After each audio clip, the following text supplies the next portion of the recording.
لله نحمده ونستعينه ونستغفره ونؤمن به ونتوكل عليه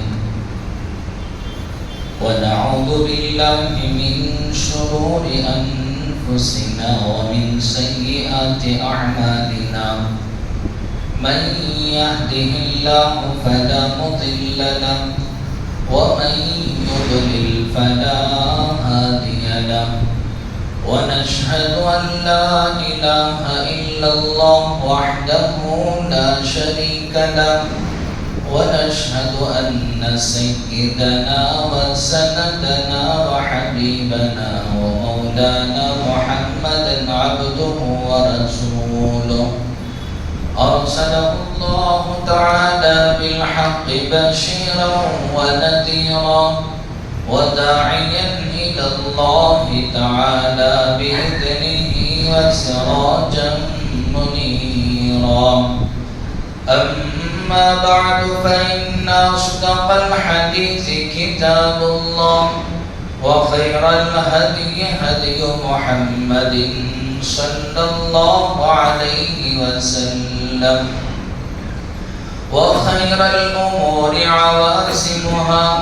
وشر الأمور محدثاتها وكل محدثة بدعة وكل بدعة ضلالة وكل ضلالة في النار. أعوذ بالله من الشيطان الرجيم. بسم الله الرحمن الرحيم. إن عدة الشهور عند الله 12 شهرا في كتاب الله يوم خلق السماوات والأرض منها 4 حرم ذلك الدين القيم فلا تظلموا فيهن أنفسكم آمنت بالله صدق الله مولانا العظيم. وقال النبي صلى الله عليه وسلم الحسن والحسين سيدا شباب أهل الجنة أو كما قال عليه الصلاة والسلام. معزز حاضرین، محترم سامعین اور برادران اسلام، ابھی محرم الحرام کا مہینہ جس سے ہمارے اسلامی سال کی ابتدا ہوتی ہے اور ابھی جو سال گزرا 1446 اور جیسے ہی محرم الحرام شروع ہوا تو 1447 ہجری یہاں سے شروع ہوئی، یعنی کہ ہماری زندگی میں سے جو ایک 1446 سال تھا وہ گزر گیا اور 1447 والا سال وہ ہماری زندگی میں داخل ہوا، اور یہ وقت ہے جس کا کام ہی ہے گزرنا، وہ کسی کے لیے نہیں رکا ہے، نہ حضرات انبیاء کے لیے، نہ حضرات صحابہ کے لیے، نہ امیروں کے لیے، نہ غریبوں کے لیے، نہ فقیروں کے لیے، کسی بھی وقت نہیں رکا ہے۔ اس کا کام ہے گزرنا، وہ کسی طرح گزر جائے گا۔ لیکن حدیث میں آ کر ہے اللہ کے رسول سید الاولین والآخرین شفیع المذنبین رحمت للعالمین سرور دو عالم حضرت محمد رسول اللہ صلی اللہ علیہ وسلم کا فرمان ہے کہ کل قیامت کے دن اللہ جل جلالہ و نوالہ ہم میں سے ہر ایک کو وقت کے بارے میں بھی سوال کریں گے اور اس کے بارے میں پوچھ تاچھ ہوگی کہ تم نے وقت کو کیسے گزارا۔ چنانچہ جب جنتی اور جہنمی موجود ہوں گے اور جب جہنمیوں کا فیصلہ کیا جا رہا ہوگا، اس موقع پر کیا کہا جائے گا؟ اللہ نے اپنے کلام پاک میں ارشاد فرمایا اَوَلَمْ نُعَمِّرْكُمْ مَا يَتَذَكَّرُ فِيهِ مَنْ تَذَكَّرَ وَجَاءَكُمُ— فَذُوقُوا فَمَا لِلظَّالِمِينَ مِن نَّصِيرٍ کہ جب کسی کے لیے جہنم کا فیصلہ کیا جائے گا تو اس موقع پر اس سے کہا جائے گا، وہ انسان کہے گا کہ کاش مجھے دنیا میں واپس بھیج دیا جاتا، میں آخرت کی تیاری اور کر کے آتا۔ اللہ فرمائیں گے اولم نعمرکم ما یتذکر فیہ من تذکر، کیا ہم نے تمہیں اتنی زندگی نہیں دی تھی؟ اگر اس میں تم نصیحت حاصل کرنا چاہتے تو ضرور حاصل کر سکتے۔ اور اللہ نے فرمایا کہ تمہاری زندگیوں کو اور وقت کو صحیح گزارنے کے لیے ہم نے وَجَاءَكُمُ النَّذِيرُ، ہم نے ڈرانے والا بھی بھیجا۔ وہ کبھی حضرات انبیاء کی شکل میں، حضرات انبیاء جو دنیا میں آئے اور لوگوں کو ڈرائے اور لوگوں کو بتائے کہ دیکھو جہنم بھی ہے، اور جو اللہ نے تمہیں وقت دیا ہے اس کے بارے میں سوال بھی ہوگا اور تم نے اس کی قدردانی نہیں کی ہے۔ اور اللہ تعالیٰ فرماتے ہیں کل قیامت کے دن جب جنتی جنت میں چلے جائیں گے تو جنت میں جانے کے بعد بھی ایک چیز کا افسوس جنتیوں کو رہے گا، اور افسوس یہ رہے گا کہ دنیا میں رہتے ہوئے انہوں نے جس وقت کو بیکاری میں گزار دیا اور جس وقت کو انہوں نے بغیر اللہ کے ذکر کے گزار دیا، اس وقت کے گزرنے پر جنتیوں کو بھی جنت میں افسوس ہوگا۔ تو غرض یہ وقت ہے، اس کا کام ہے گزرنا، یہ گزر جائے گا۔ تو 1446 سال ہجری والا جو سال تھا وہ ختم ہو کے وہ اسلامی نیا سال محرم الحرام سے وہ شروع ہوا ہے۔ اللہ سے دعا کرتے ہیں کہ یہ محرم الحرام سے جو نیا سال شروع ہوا ہے، اس نئے سال کو اللہ ہم سب کے لیے خیر کا، برکت کا، عافیت کا، چین کا، سکون کا اور ترقی کا اللہ ذریعہ بنائے۔ اور یہ جو مہینہ شروع ہوا اسلامی سال، یہ محرم الحرام سے ہے، اور یہ ان مہینوں میں سے ہے جسے اللہ نے اپنے کلام پاک میں ارشاد فرمایا کہ فیہا اربعۃ حرم۔ اللہ نے فرمایا کہ جس وقت ہم نے اس زمین کو اور آسمان کو پیدا کیا، اسی وقت ہم نے 12 مہینوں کو بھی بنا دیا، اور ان 12 مہینوں میں سے ہم نے 4 مہینے محترم بنائے، اور اس میں سے ایک مہینہ وہ جو ابھی گزرا ذی الحجہ کا مہینہ وہ بھی ہے، اور ایک جو مہینہ ابھی محرم الحرام ہے، یہ مہینہ ابھی وہ قابل احترام مہینہ ہے۔ اس مہینے کی فضیلتیں احادیث میں آئی ہیں، اس مہینے کی فضیلتیں اللہ نے اپنے کلام پاک میں ارشاد فرمایا، اور اس مہینے کی جو بے شمار فضیلتیں ہیں، اس کے علاوہ اگر تاریخ دیکھا جائے تو اس مہینے کی جو پہلی تاریخ ہے محرم الحرام، اس کی پہلی تاریخ کو اسلام کے ایک عظیم خلیفہ امیر المؤمنین امام العادلین سیدنا حضرت عمر رضی اللہ تعالیٰ عنہ کی شہادت ہوئی ہے۔ ذرا سوچ کر دیکھیں، اسلامی نیا سال شروع ہو رہا ہے اور اسلامی نئے سال کے پہلے دن میں ایک ایسے امیر المؤمنین جن کے بارے میں اللہ کے رسول صلی اللہ علیہ وسلم نے ارشاد فرمایا لو کان بعدی نبی لکان عمر، اگر میرے بعد اگر کوئی نبی ہوتا، اگر نبی کسی کو بنایا جاتا تو وہ حضرت عمر ہوتے، اور ایسے عمر اللہ حدیث میں آ کر ہے اللہ کے رسول صلی اللہ علیہ وسلم نے ارشاد فرمایا اگر شیطان سے چھٹکارا اگر تم چاہتے ہو تو تم کو چاہیے کہ اعوذ باللہ من الشیطان الرجیم، جب قرآن پڑھو تو شیطان سے پناہ مانگو، جب کوئی اچھا کام کرو تو اللہ کا نام لے کر شروع کرو، اس سے شیطان بھاگ جائے گا۔ لیکن تاریخ انسانی میں ایک ایسی شخصیت بھی ہے کہ جس جگہ سے وہ گزرتے شیطان اس جگہ سے نہ گزرتا۔ وہ امیر المؤمنین حضرت عمر رضی اللہ تعالیٰ عنہ ہیں کہ جس گلی سے گزرتے شیطان کو اس گلی سے گزرنے کی ہمت نہ ہوتی۔ اس محرم الحرام کی پہلی تاریخ کو ایسی عظیم شخصیت کو شہادت نصیب ہوئی۔ آپ کو ابو لؤلؤ فیروز نامی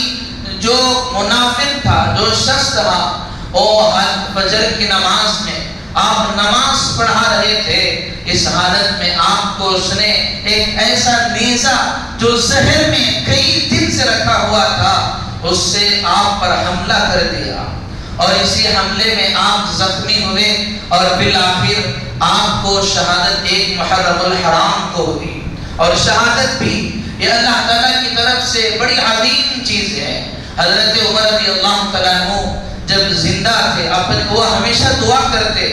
اللہم انا نسألک شہادتا فی سبیلک واجعل موتی ببلد رسولک. حضرت عمر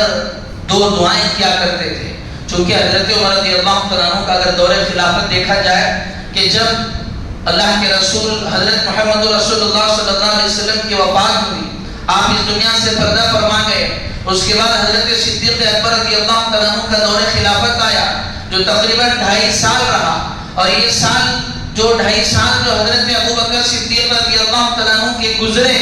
یہ وہ دور تھے جس میں جنہوں نے اسلام کا انکار کیا، نبوت کے دعوے دار پیدا ہوئے، زکوٰۃ کے منکرین پیدا ہوئے. ان سے حضرت ابو بکر نمٹتے رہے اور مسائل سلجھاتے رہے، اسی میں آپ کی وفات ہو گئی. لیکن جب امیر المؤمنین حضرت عمر رضی اللہ تعالیٰ عنہ کا دور خلافت آیا تو بہت سارے علاقے فتح ہوئے، فتوحات کا سلسلہ شروع ہوا. چونکہ آپ جب اسلام کے کلمے کو بلند کرنے کے لیے جب آپ کہیں جنگ وغیرہ میں جانا ہوتا تو چونکہ آپ مدینے سے باہر چلے جاتے، اس لیے اللہ سے دعا کرتے کہیں ایسا نہ ہو کہ میری موت آ جائے اور میں اللہ کے رسول کے شہر میں نہ ہوں. اس لیے وہ دعا کرتے اللہم انی اسألک شہادتا فی سبیلک. اے اللہ میں آپ کے راستے میں شہادت چاہتا ہوں. شہادت کہیں بھی مل سکتی ہے، وہ آپ مدینے سے باہر ہوں، وہاں آپ اسلام کے کلمے کو بلند کرنے کے لیے گئے ہوں، وہاں پر بھی آپ کو شہادت مل سکتی ہے. لیکن آپ نے دعا فرمائی وَجْعَلْ مَوْتِي بِبَلَدِ رَسُولِكَ. اے اللہ میری جو موت ہو وہ پیارے آقا حضرت محمد رسول اللہ صلی اللہ علیہ وسلم کے شہر میں ہو. بظاہر یہ چیزیں مشکل نظر آ رہی تھی کیونکہ مدینے میں رہتے ہوئے تو کوئی جنگ نہیں ہوتی تھی، لیکن اللہ نے حضرت عمر کی اس دعا کو قبول فرمایا. ایک تو آپ کو شہادت نصیب ہوئی. کیسے نصیب ہوئی؟ آپ نماز کی حالت میں ہیں، آپ پر دشمن نے حملہ کر دیا اور آپ شہید ہو گئے. اور شہادت بھی کہاں ہوئی؟ اللہ کے رسول صلی اللہ علیہ وسلم کا شہر مانگا تھا، لیکن اللہ نے جہاں اللہ کے رسول نے امامت فرمائی ایسی جگہ پر اللہ نے حضرت عمر کو شہادت نصیب فرمائی. ایسی عظیم ہستی کی شہادت اس ماہ مقدس میں ہوئی ہے. ذرا ہمیں تصور کریں جیسے ہی محرم الحرام کا مہینہ آتا ہے، محرم الحرام کا مہینہ آتے ہی ہمارے ذہنوں میں بہت سارے خرافات، بہت سارے بدعات، بہت سارے رسوم اور بہت سارے غیر شرعی کاموں کا تصور وہ ہمارے ذہن میں آ جاتا ہے. جیسے ہی محرم الحرام کا مہینہ آتا ہے ہم سمجھتے ہیں کہ اس مہینے میں جو فضیلت ہوئی ہے وہ حضرت حسین رضی اللہ تعالیٰ عنہ کو جو اس مہینے کی 10 تاریخ کو شہادت نصیب ہوئی ہے اس وجہ سے اس مہینے کی فضیلت ہے. نہیں، اگر دیکھا جائے تو حضرت عمر رضی اللہ تعالیٰ عنہ کا مرتبہ وہ حضرت حسین سے بڑا ہوا ہے. حضرت عمر رضی اللہ تعالیٰ عنہ وہ صحابی رسول ہے جن کو دنیا میں ہی جنت کی بشارت دی گئی اور جو خلیفۃ المسلمین بنے. ایسی عظیم ہستی کی بھی اس مہینے میں شہادت ہوئی ہے. حضرت حسین رضی اللہ تعالیٰ عنہ کے صرف شہادت کی وجہ سے اس مہینے کی فضیلت نہیں ہے. اللہ نے قرآن میں فرمایا کہ جس وقت ہم نے زمین و آسمان کو پیدا کیا اسی وقت سے ان 4 مہینوں کا احترام ہے. فیہا اربعۃ حرم، اس مہینے کا وہ احترام ہے ماہ محرم الحرام کا. اور علماء نے لکھا ہے کہ اس مہینے کے جو اعمال ہیں اللہ کے رسول صلی اللہ علیہ وسلم نے ارشاد فرمایا افضل الصیام بعد رمضان شہر اللہ المحرم، کہ اس ماہ مقدس میں اللہ تعالیٰ نے جو رمضان کے روزے فرض فرمائے ہیں، ان فرض روزوں کے بعد اللہ کے یہاں اگر کوئی افضل روزے اگر ہیں تو وہ محرم الحرام کے روزے ہیں. ذرا تصور کریں اسلام نے کیسا ایک عظیم سبق دیا ہے. یہاں ایک نیا سال شروع ہو رہا ہے، یہ حکم نہیں دیا کہ تم خوشخبری اور تم خوشی مناؤ. جس طرح ایک انسان اگر اس کے زندگی میں اگر اس کا جنم دن آتا ہے اور اس کا برتھ ڈے آتا ہے تو جس طرح خوشی مناتا ہے اور خوشی میں وہ اسلام کو بھول جاتا ہے، اللہ اور اس کے رسول کو بھول جاتا ہے، لیکن یہاں حکم دیا جا رہا ہے نیا سال اگر شروع ہو رہا ہے تو اس کی ابتدا روزوں سے کرو۔ اللہ کے رسول نے فرمایا کہ افضل الصیام بعد رمضان شہر اللہ المحرم، اگر رمضان کا مہینہ جیسا ہی گزرتا ہے تو رمضان کے مہینے کے گزرنے کے بعد حدیث میں شوال کے روزے بھی بیان کیے گئے ہیں اور ذی الحجہ کے روزے بھی بیان کیے گئے ہیں کہ شوال کے 6 روزے رکھیں گے تو تمہیں ثواب ملے گا، اور پھر ذی الحجہ کے متعلق بھی فرمایا کہ ذی الحجہ کے جو پہلے 9 دن ہیں ان دنوں میں روزہ رکھو گے تو بھی ثواب ملے گا۔ لیکن اللہ کے رسول صلی اللہ علیہ وسلم نے ارشاد فرمایا کہ یہ جو محرم الحرام کے مہینے کے جو نفلی روزے ہیں یہ تمام نفلی روزوں میں افضل روزے ہیں۔ اللہ کے رسول صلی اللہ علیہ وسلم نے یہ تعلیم دی کہ جب اسلامی نیا سال شروع ہو رہا ہے تو وہ انسان بھوکا رہ کر وہ گویا کہ اللہ تعالیٰ سے فریاد کر رہا ہے، اے باری تعالیٰ میری زندگی کا 1 سال کم ہو گیا اور پتہ نہیں کہ اگلا ایک پورا سال میں صحیح سے گزر پاؤں گا کہ نہیں پاؤں گا، اس لیے اے باری تعالیٰ وہ مجھ پر رحم فرما۔ اور اس موقع پر انسان وہ اللہ کے بارگاہ میں دعا کرے، اس لیے تعلیم اللہ کے رسول صلی اللہ علیہ وسلم نے دی۔ اور جہاں بے شمار فضیلتیں ہیں انہی میں سے ایک فضیلت یہ بھی ہے کہ اس مہینے میں حضرت حسین رضی اللہ تعالیٰ عنہ کی اور شہادت نصیب ہوئی ہے۔ اس مہینے کی پہلی تاریخ 1 محرم کو حضرت عمر، اور اس سے جو پہلا مہینہ تھا ذی الحجہ کا مہینہ، جب ذی الحجہ کی 10 تاریخ آئی تو 10 تاریخ کے موقع پر اللہ کی طرف سے حکم ہوا تھا کہ عید الاضحیٰ کے موقع پر یہ ہمیں تعلیم دی گئی کہ تم اپنے جانوروں کی قربانی دو، اور اس کے ذریعے سے وہ ساری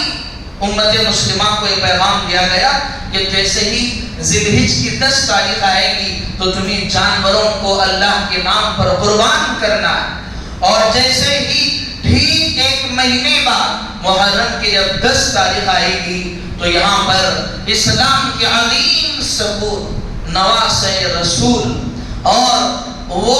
حضرت حسین رضی اللہ تعالیٰ عنہ جن کی والدہ وہ فاطمہ ہیں، جن کے نانا وہ کائنات کے سردار سید الاولین والآخرین حضرت محمد رسول اللہ صلی اللہ علیہ وسلم ہے، ان کو شہادت نصیب ہوئی ہے۔ وہ حضرات حسنین جن کی فضیلت قرآن میں، جن کی فضیلت احادیث میں، اور جن کا تعظیم، جن کا اکرام وہ حضرات صحابہ نے کیا، اور جن کا اکرام و تعظیم وہ خلیفوں نے کیا ہے، ایسے حضرات حسنین میں سے حضرت حسین رضی اللہ تعالیٰ عنہ کی شہادت وہ اس مہینے کی 10 تاریخ کو ہوئی ہے۔ وہ حضرات حسنین جن کے بارے میں اللہ کے رسول صلی اللہ علیہ وسلم نے ارشاد فرمایا کہ الابنایا یہ 2 میرے بیٹے ہیں، فمن احبنی کہ جو ان سے محبت کرے گا، فمن احبہما احبنی کہ جو ان دونوں سے محبت کرے گا گویا کہ اس نے مجھ سے محبت کی ہے۔ اور وہ حضرات حسنین ایک مرتبہ حضرت عمر رضی اللہ تعالیٰ عنہ راستے میں آ رہے ہیں، اتنے میں اللہ کے رسول صلی اللہ علیہ وسلم بھی وہ مسجد نبوی سے باہر تشریف لا رہے تھے،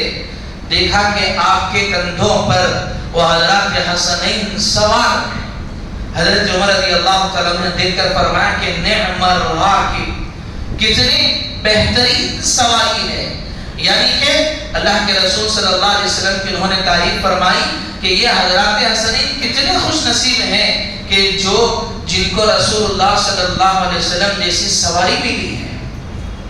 جیسے ہی حضرت عمر رضی اللہ تعالیٰ عنہ نے جملے ارشاد فرمائے، اللہ کے رسول صلی اللہ علیہ وسلم نے ارشاد فرمایا کہ اے عمر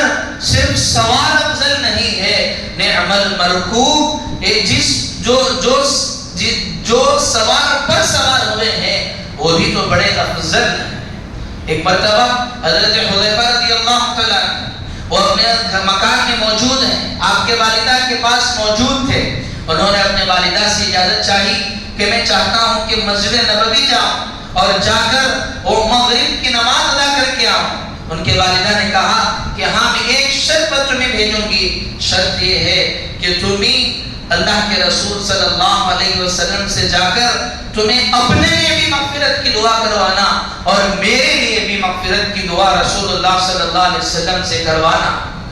حضرت حذیفہ وہ اپنی والدہ سے اجازت لے کر مسجد نبوی تشریف لے گئے۔ جیسے ہی مسجد نبوی تشریف لے گئے اور وہ اللہ کے رسول صلی اللہ علیہ وسلم کی اقتداء میں انہوں نے مغرب کی نماز پڑھی، اور مغرب کی نماز پڑھنے کے بعد آپ نے سوچا کہ اللہ کے رسول صلی اللہ علیہ وسلم سے ملاقات کرے۔ اتنے میں دیکھا کہ اللہ کے رسول صلی اللہ علیہ وسلم وہ دعاؤں میں مصروف ہے اور دعاؤں میں مشغول ہیں۔ اتنے میں عشاء کا وقت ہو گیا، اور پھر حضرت حذیفہ رضی اللہ تعالیٰ انتظار میں بیٹھے رہے، اور جیسے ہی عشاء کی نماز سے فارغ ہوئے اور عشاء کی نماز وغیرہ سے فارغ ہو کر آپ فوراً اپنے حجرے کی طرف چل گئے اور اپنے روضہ جہاں پر موجود ہے اس کی طرف چلنے لگے۔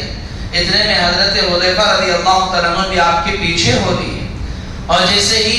اللہ کے رسول صلی اللہ علیہ وسلم کسی کے آنے کی چلنے کی آہٹ محسوس ہوئی، اللہ کے رسول صلی اللہ علیہ وسلم نے ارشاد فرمایا کہ کیا کون ہے؟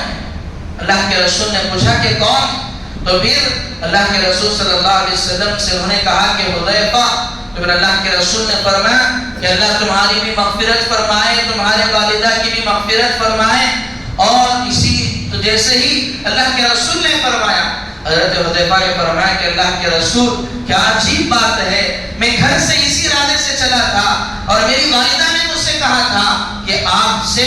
میری اور اپنے والدہ کی مغفرت کی دعا کروانا، آپ نے تو پہلے ہی مغفرت کی دعا دی۔ اور پھر اس کے بعد حضرت حذیفہ نے پوچھا اے اللہ کے رسول کیا بات ہے؟ آپ مغرب کے بعد سے لے کر اب تک آپ دعاؤں میں مشغول رہے، اور اس کے بعد آپ فوراً اب اپنے کمرے کی طرف، اپنے حجرے کی طرف آپ تیزی سے چل رہے ہیں۔ اللہ کے رسول صلی اللہ علیہ وسلم نے ارشاد فرمایا کہ بات یہ ہے کہ ایک فرشتے نے اللہ کی بارگاہ میں درخواست کی ہے کہ وہ میری بارگاہ میں آنا چاہتے ہیں اور وہ مجھ پر درود و سلام عرض کرنا چاہتے ہیں اور کچھ پیغام کو لے کر آنا چاہتے ہیں، اس لیے میں اپنے حجرے کی طرف تیزی سے چل رہا ہوں۔ ذرا تصور کر کے دیکھیں ایسی ذات کہ جس پر فرشتوں، جو فرشتے وہ آپ پر درود و سلام کی عرض کرنے کو اپنے لیے سعادت سمجھے اور اپنی لیے وہ نعمت سمجھے، اس ذات عالی کا مقام کیسا ہوگا۔ وہ فرشتے لا یعصون اللہ ما امرهم ویفعلون ما یؤمرون، کہ جو کبھی اللہ کی نافرمانی نہیں کرتے، وہ فرشتے اللہ کے رسول کی بارگاہ میں آنے کے لیے تڑپ رہے، بے چین ہیں۔ اور پھر جب اللہ کے رسول کی بارگاہ میں آئے تو پھر انہوں نے اللہ کے رسول صلی اللہ علیہ وسلم پر درود و سلام پیش کیا، اور پھر اس کے بعد انہوں نے کہا کہ فرشتے آئے تھے۔ فرشتے آ کر انہوں نے کہا کہ اے اللہ کے رسول، یقیناً آپ نے اس دین اسلام کے خاطر یقیناً بے شمار قربانیاں دی ہیں، لیکن اللہ تعالیٰ کی طرف سے یہ پیغام ہے، یہ خوشخبری ہے، اللہ تعالیٰ کی طرف سے پیغام ہے کہ اللہ نے آپ کے خاندان کا مرتبہ بھی وہ بلند آپ کو بلند و مقام عطا کیا ہے۔ وہ یہ کہ آپ نے یہ پیغام دیا کہ سیدۃ نساء اہل الجنہ، اللہ کی طرف سے پیغام ہے کہ حضرت فاطمہ وہ کل قیامت کے دن جنت میں تمام جنتی عورتوں کی سردار ہوں گی، سیدہ شباب اہل الجنہ۔ اور آگے پیغام دیا کہ اللہ کی طرف سے پیغام ہے کہ کل قیامت کے دن جتنے جوان جنت میں ہوں گے ان تمام جوانوں کے سردار وہ حضرات حسنین ہوں گے، لیکن اس کے لیے اتنی قربانی ان سے لی جائے۔ اللہ کے رسول صلی اللہ علیہ وسلم اور اسی لیے دعاؤں میں رہے، اور یہ ایسی اللہ کے رسول کی ایسی ذات کہ جس پر فرشتے بھی سلام عرض کرنے کو فخر سمجھے۔ آپ اگر چاہتے تو اللہ سے دعا کروا سکتے تھے، چونکہ اللہ کے رسول کو معلوم تھا یہ جو مقام حضرت حسنین کو ملا ہے یقیناً اس کی قربانی وہ ضرور لی جائے۔ اور وہ قربانی وہ آج محرم الحرام کے اس مہینے کی جو 10 تاریخ یعنی کہ بروز اتوار آئے جسے یوم عاشورہ کہا جاتا ہے، وہ عظیم قربانی اللہ تعالیٰ نے حضرات حسنین سے لی ہے، تب جا کر وہ جنتیوں کے سردار بنے ہیں۔ ایک صحابی رسول آئے حضرت علی رضی اللہ عنہ کے پاس آ کر کہنے لگے کہ آپ کے اولاد حضرات حسنین کا آپ کے ساتھ کیا معاملہ ہے، آپ کے ساتھ وہ کس طرح رہتے ہیں؟ حضرت علی رضی اللہ عنہ نے بڑی ہی بہترین بات ارشاد فرمائی، یہ جو میرے اولاد ہیں جب میں اپنے مکان میں ہوتا ہوں تو اوپر چھت پہ نہیں چڑھتے، کہیں ایسا نہ ہو جائے کہ ہمارے والد کی بے ادبی ہو جائے، اور جب میں رات میں چلتا ہوں تو ایک میرے آگے چلتے ہیں اور ایک میرے پیچھے چلتے ہیں کہ کہیں آگے سے کوئی ابو جان پر حملہ نہ کر دے، اور پیچھے سے چلتے ہیں کہ کوئی پیچھے سے آپ پر حملہ نہ کر دے۔ اور یہ میرے بچے حضرات حسنین یہ کبھی میرے ساتھ برتن میں بیٹھ کر کھانا نہیں کھاتے، اس لیے نہیں، اور اس کی وجہ بیان فرمائی وہ ادب کی بنیاد پر کہ کہیں ایسا نہ ہو کہ جب ہم ایک برتن میں بیٹھے ہوئے ہوں کئی قسم کی چیزیں رکھی ہوئی ہوں اور کوئی ایک چیز اپنے والد کو پسند آ جائے اور وہ میرے والد اس کو استعمال کرنا چاہیں اور ہم انجانے میں اس کو استعمال کر لیں، اور ہماری والد کی چاہت کے خلاف کوئی کام ہو جائے، ہمیں یہ بھی برداشت نہیں، اس لیے یہ سارے کام کرتے ہیں۔ ذرا تصور کریں کہ حضرات حسنین جن کو جنتیوں کا سردار کہا گیا، ایسے نہیں کہا گیا، کتنا ادب اور کتنی تعظیم اور کتنا ان کے اندر تربیت حضرت علی رضی اللہ عنہ نے فرمائی ہوگی کہ جنہوں نے اپنے والدین کا اتنا ادب و احترام فرمایا۔ اسی لیے تو اللہ کے رسول صلی اللہ علیہ وسلم نے فرمایا کہ یہ تو میرے بیٹے ہیں، جو ان سے محبت کرے اور گویا کہ اس نے مجھ سے محبت کی ہے۔ اور اللہ کے رسول صلی اللہ علیہ وسلم حضرات حسنین سے بے انتہا محبت فرماتے تھے۔ ایک مرتبہ جب وہ نماز کے دوران جب ایک وعظ کے دوران جب اللہ کے رسول صلی اللہ علیہ وسلم وعظ دے رہے تھے، بعض روایتوں میں کہ آپ نیچے آ رہے تھے وعظ سے، دیکھا کہ حضرات حسنین میں سے کوئی ایک وہ آ رہے ہیں، تو آپ نے بھرے مجمع میں جا کر ان کو اٹھا لیا اور اپنے سینے سے لگایا اور انہیں بوسہ دیا۔ اتنی محبت اللہ کے رسول صلی اللہ علیہ وسلم حضرات حسنین سے کرتے تھے، لیکن اتنی فضیلتیں، اتنی بشارتیں قرآن حدیث اور خود اللہ نے اپنے کلام پاک میں حضرات حسنین کی بشارتیں سنائی، لیکن اس کے باوجود انہوں نے دین اسلام کے خاطر اس مہینے کی 10 تاریخ کو محرم الحرام کی کربلا کے میدان میں آپ نے اپنی جان وہ اللہ کے راستے میں قربان کر دیا اور اپنی جان کو جان دینے والے کے حوالے کر دیا۔ اور جیسے ہی محرم الحرام کا مہینہ آتا ہے، محرم الحرام کا مہینہ آتے ہی ہمارے ذہنوں میں شہادت کے نام پر بیجا رسومات ہمارے ذہن میں آتے ہیں۔ وہاں حضرت حسین رضی اللہ عنہ کی جو شہادت ہوئی اس میں 2 بہت ہی اہم پیغامات ہیں۔ حضرت حسین رضی اللہ عنہ کے اگر واقعہ اگر پڑھ کر دیکھیں اور ان کی زندگی کا اگر مطالعہ کریں تو ہمیں پتہ چلے گا یہ کربلا کا واقعہ جب حضرت امیر معاویہ رضی اللہ عنہ کا دور ختم ہوا، اس کے بعد جب خلافت کی باری آئی تو حضرت حسن رضی اللہ عنہ نے وہ صلح کر لی، اور جب ان کا دور ختم ہوا تو ان کا بیٹا جو یزید تھا، یزید ابن معاویہ، جب ان کا دور آیا تو جب انہیں خلیفہ بنایا گیا، خلیفہ بنانے کے باوجود بہت سارے جو کبار صحابہ تھے، بہت سارے بڑے صحابہ تھے، انہوں نے ان کے ہاتھ پر بیعت نہیں کی تھی۔ جب اس وقت کے جو گورنر تھے انہوں نے یہ پیغام دیا کہ اس چیز کو غور کیا جائے کہ جس نے بھی وہ یزید کی خلافت پر بیعت نہیں کی ہے ان سے بیعت کی جانی چاہیے۔ پھر اس کے بعد حضرت حسین رضی اللہ عنہ کو بھی آپ زراعت میں ملاقات کی گئی اور آپ سے یزید کے ہاتھ پر بیعت کرنے کو کہا گیا، تو حضرت حسین رضی اللہ عنہ نے اپنے لیے وقت مانگا، اور وقت مانگا چونکہ انہیں معلوم تھا کہ یزید وہ امیر معاویہ رضی اللہ عنہ کا بیٹا ضرور ہے، لیکن کچھ ایسی چیزیں ہیں جو خلاف شریعت ہے۔ حضرت حسین نے سوچا کہ شاید اس کو سمجھایا جا سکے اور اگر وہ مان لے گا تو اس کے ہاتھ پر بیعت کر لی جائے۔ حضرت حسین رضی اللہ عنہ نے وقت مانگا اور پھر آپ اپنے وہ مکے کے سفر کو تشریف لے گئے، اور وہاں جیسے ہی گئے تو کوفہ والوں کی طرف سے آپ کو بہت سارے خطوط آئے کہ آپ کوفہ آ جائیے، ہم آپ کے ہاتھ پر بیعت کرنا چاہتے ہیں۔ اور اس موقع پر حضرت عبداللہ ابن عباس، حضرت عبداللہ ابن عمر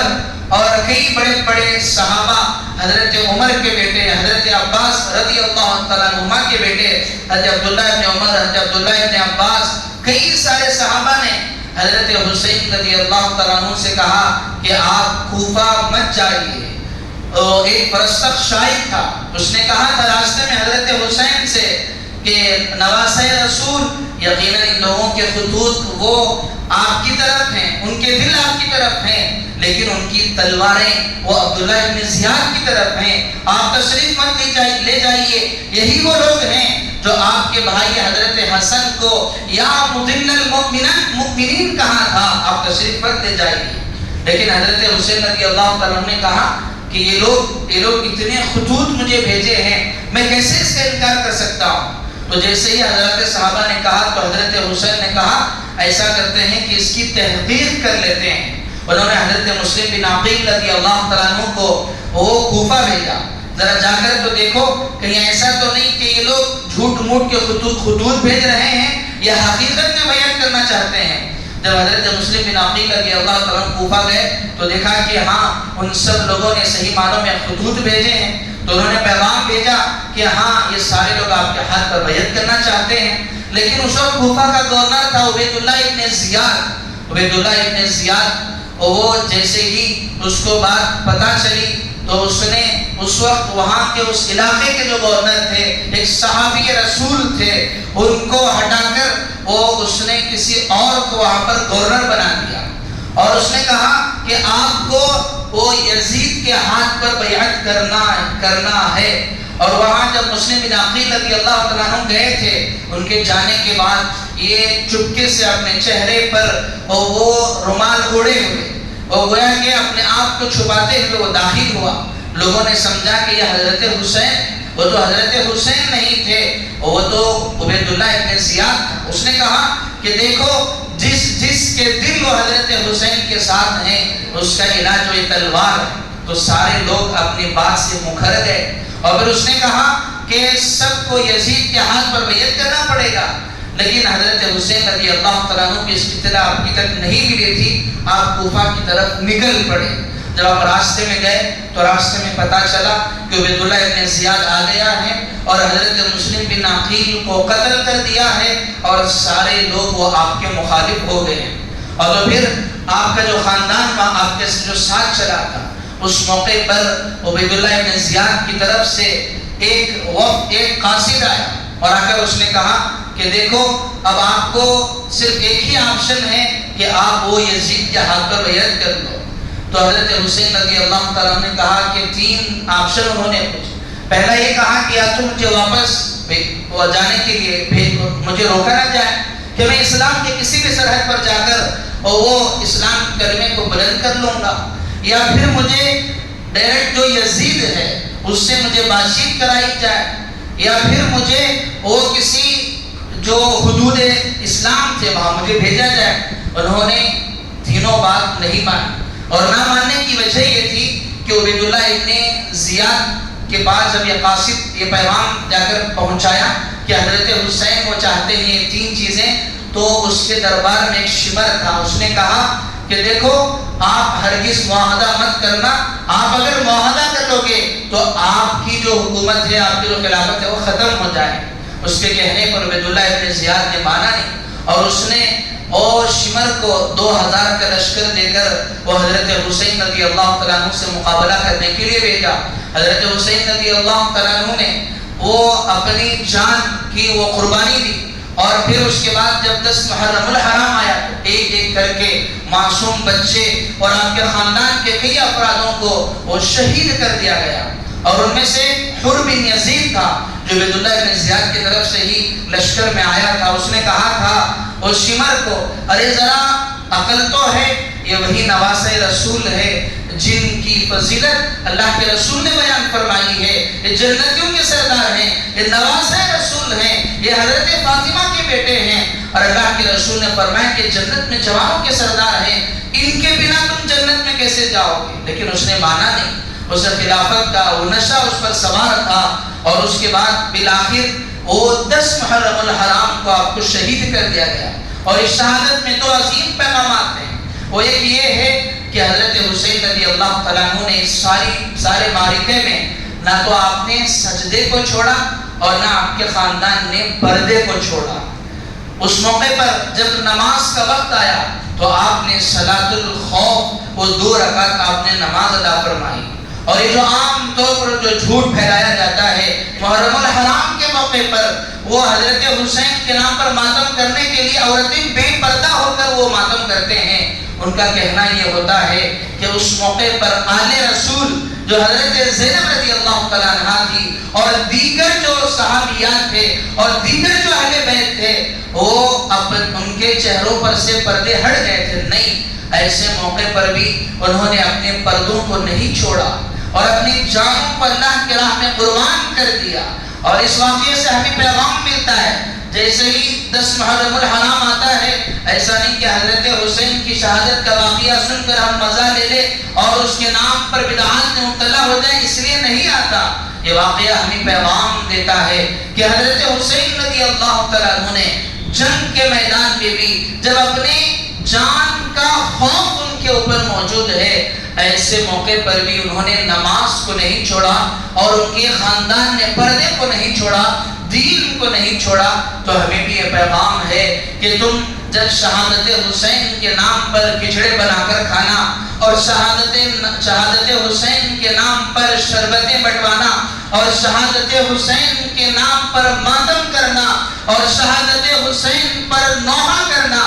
یہ سب شہادت حسین کا پیغام نہیں ہے، ہرگز نہیں ہے۔ یہ اسلام کو بدنام کرنا ہے۔ آج اولیاء کے نام پر کتنا اسلام کو بدنام کیا جاتا ہے، ان کے عرس کے نام پر راستے میں پٹاخے پھوڑے جاتے ہیں۔ ابھی چند دن قبل ایک غیر مسلم بھائی نے مجھ سے پوچھا کہ کیا یہی اسلام ہے، کہ اسلام یہی ہے کہ راستے میں جانے والوں کو تکلیف دی جائے؟ اگر وہ کرے تو خیر، ان کو تو نہ اللہ کا ڈر کوئی خوف ہے ہی نہیں۔ ایک مسلمان ہو کر ایک ایسی چیز کرے جو شریعت کے خلاف ہے، جو اسلام کے خلاف ہے۔ اللہ کے رسول اس دنیا میں آئے تو آپ نے ناچ گانے کو ختم کرنے کے لیے اور آپ لوگوں کو راحت دینے کے لیے دنیا میں آئے ہیں۔ اگر اولیاء کے نام پر یا شہادت حسین کے نام پر اگر نوحہ اگر کیا جائے تو یقیناً یہ اسلام کی بدنامی کے علاوہ اور کچھ نہیں ہے۔ اگر کرنا ہی ہے تو اللہ کے رسول نے 2 پیغامات حدیث میں ارشاد فرمائے۔ اگر تمہیں کرنا ہی ہے، اگر شہادت حسین کے دن 10 محرم الحرام یوم عاشورہ کے دن اگر تمہیں کرنا ہی ہے، اللہ کے رسول صلی اللہ علیہ وسلم نے پیغام دیا کہ تم روزہ رکھنے کا اہتمام کرو۔ اللہ کے رسول نے فرمایا کہ جو شخص یوم عاشورہ کا روزہ رکھے، اللہ اس کے اگلے اور پچھلے 1 سال کے گناہ اللہ اس کے معاف فرمائیں گے۔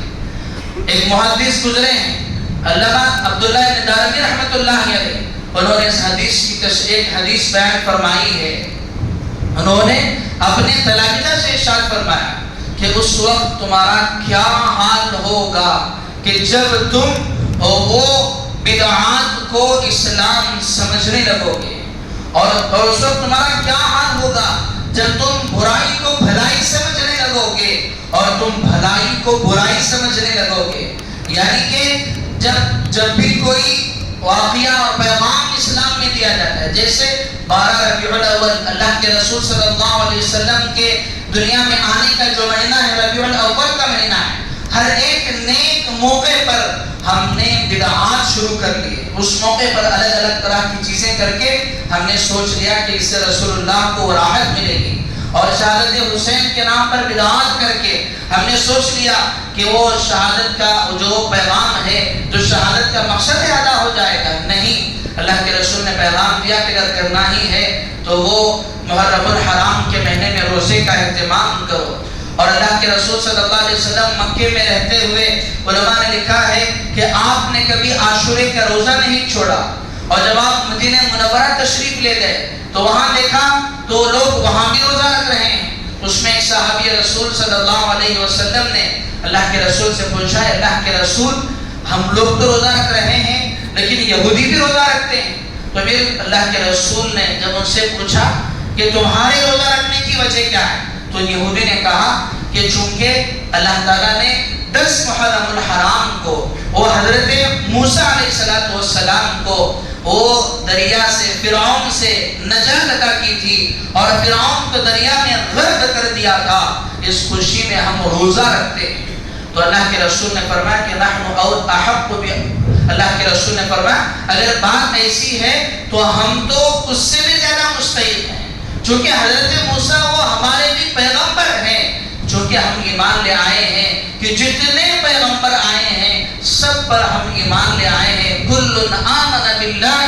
وملائکتہ وکتبہ ورسلہ، کہ ہم ہر